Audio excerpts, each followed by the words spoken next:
we need to know two things. Guru Akarshana. The other is Gurutva Akarshana.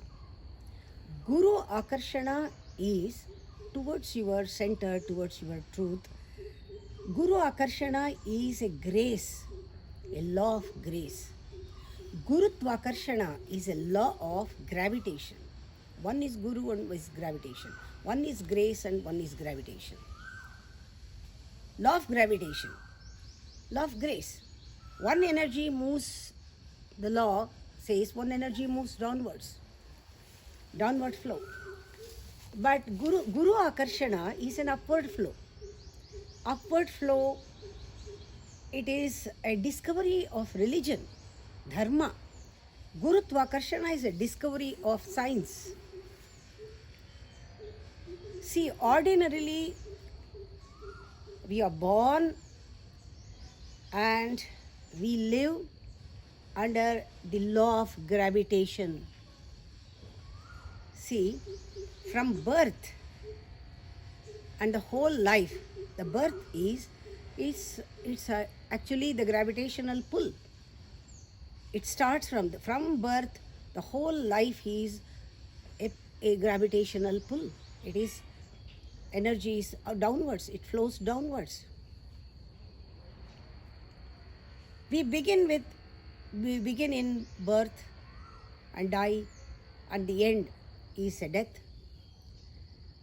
Our birth means in the beginning there is full of life. At the end, we become a dead body. It is a downward flow of energy. Unless in the period between the birth and death, unless you go in,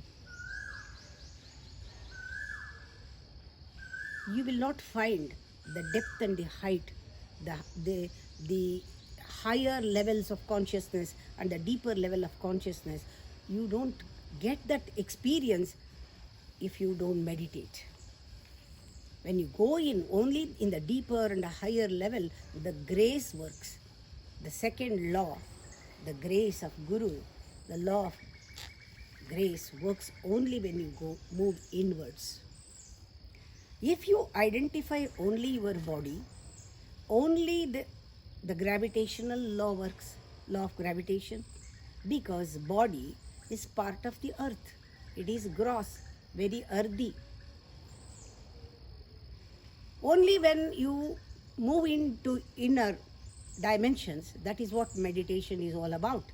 When you go in, you will become aware of something which is not a part of the body, which is something beyond the body, which is something above, which is something subtler, which is something moving up, only when you go deeper levels. Body is a temple, fine, it is not a deity. Once you become aware of the deity which resides in this beautiful temple body, then the second law functions. The law of grace functions. When the law of grace functions means your energy, life energy becomes abundant. Life energy, when it moves towards heaven, towards the Akasha Tattva, towards Vishuddhi Chakra, towards Sahasrara in the man, when it goes up, the energy becomes infinite, abundant, fresh, rich, and it is perfect. And you feel that you are becoming vaster and vaster and vaster, wider and wider, unlimitedly wider, unbounded. You feel that vastness. Always I tell people, meditate. Don't become just, I don't teach moral here, only moral, to be good, to be virtuous. You become pretentious. When you meditate, when you go deeper and deeper in meditation, you will be awarded with bliss.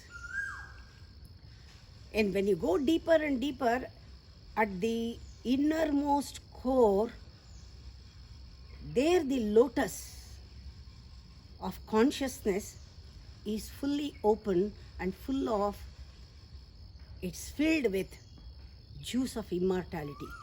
That is what the Kabir said. Chit Chit Kamala Dala Rasa Pivo. So beautiful. Chit Kamala Dala Rasa Pivo. That is the gift, that is the blissful experience when you go in. That is the grace. That is the grace of Guru. It pulls you towards your inner core and to the center. But only living in the body between birth and death it's a gravitational pull. From the birth till death, the force is towards earth, only earthy, gross.